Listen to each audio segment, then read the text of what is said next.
মুর্শিদের সন্ত্রাসী বাহিনীর আক্রমণে আমাদের এলাকাবাসী এখন মানে ভয়ে আছে। যে কোনো ছেলেপেলারা বের হওয়ার সাথে সাথে সে তার সন্ত্রাস বাহিনীতে মারপিট করাইতেছে, মাদকে ছড়াই দিচ্ছে, আমাদের এলাকার পোলাপানদের মাদকাসক্ত করতেছে, আমাদের মিথ্যা মামলা দিয়ে আমাদের হয়রানি করতেছে। আপুকে মারছে এই মাদ্রাসা কমিটি নিয়ে আর কি সূত্রপাত করছে। দীর্ঘ 15 বছর যাবত তারা এই মাদ্রাসাদের টাকা আত্মসাৎ করে খেতেছে, দেখতেছে শোরুম তুলছে। এই মাদ্রাসার মুখলিস উকিল, তারপর তার ছেলে আমার আপুকে মারছে। এই জন্য আমরা প্রতিবাদ করছি, একের পর একজনকে মারতেছে, মিথ্যা মামলা দিয়ে আমাদের হয়রানি করতেছে। আমাদের আর কয়েকজনকে ধরা হয়েছে, মিথ্যা মামলা দিতেছে, এরপরে ওরা কান্না করতেছে, মারছে আমাদেরকে মিথ্যা মামলা দিতেছে। তারপরে এই যা দেখতেছি সব ওরাই করতেছে, মিথ্যা মামলা দিতেছে, তারপরে মাদ্রাসার কমিটির টাকা আত্মসাৎ করতেছে ওরাই।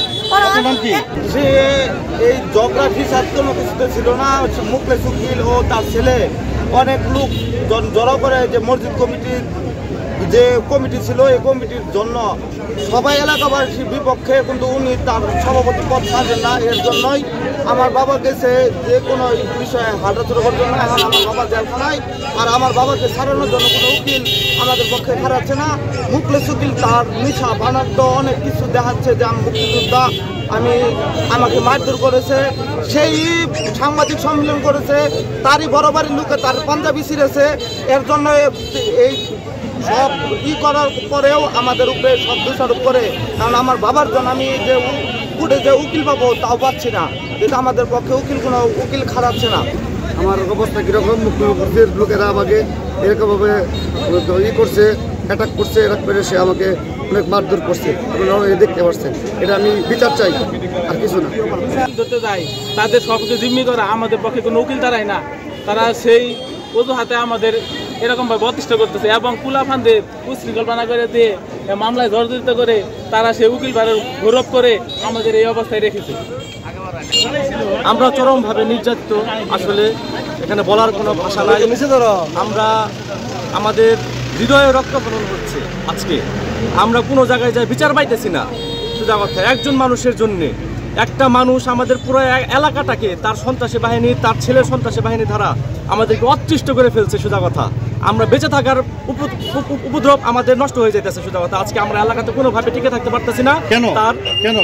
তার সন্ত্রাসী বাহিনী আমাদের মুখলেসুর রহমান আকন্দ, তিনি আমাদের মসজিদ, মাদ্রাসা প্লাস কবরস্থান, এই 3টা কমিটিতে তিনি 15 বছর যাবৎ, আজকে 15 বছর যাবৎ তিনি সভাপতি হিসেবে আছেন।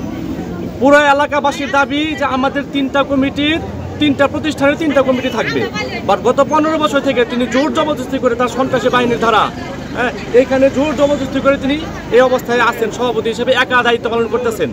আজকে যখন মসজিদ, মাদ্রাসা, কবরস্থান আমরা যখন হিসাব চাইতেছি, আমরা যখন হিসাব পাইতেছি না, তিনি হিসাবে গরমিল করে ফেলছেন।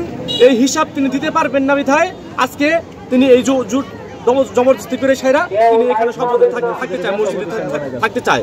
এই মসজিদ, মাদ্রাসাকে তিনি ব্যবসা প্রতিষ্ঠানে রূপান্তরিত করে ফেলছেন। আমরা এখানে তার এই অত্যাচার থেকে এলাকাবাসী সহ আমরা মুক্তি চাই।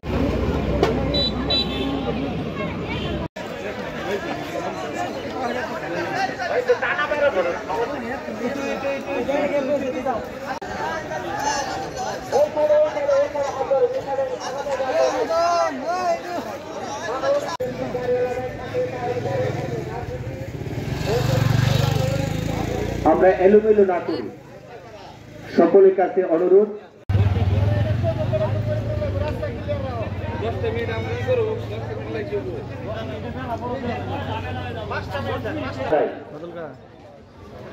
সারিবদ্ধভাবে একজন আরেকজনের হাত ধরে সুশৃঙ্খল ভাবে দাঁড়ায়। মাত্র 5 মিনিটের জন্য মানববন্ধন কর্মসূচি সফল করার জন্য আমরা একজন আরেকজনের হাত ধরি। সবিনয় অনুরোধ করছি, একজন আরেকজনের হাত ধরি।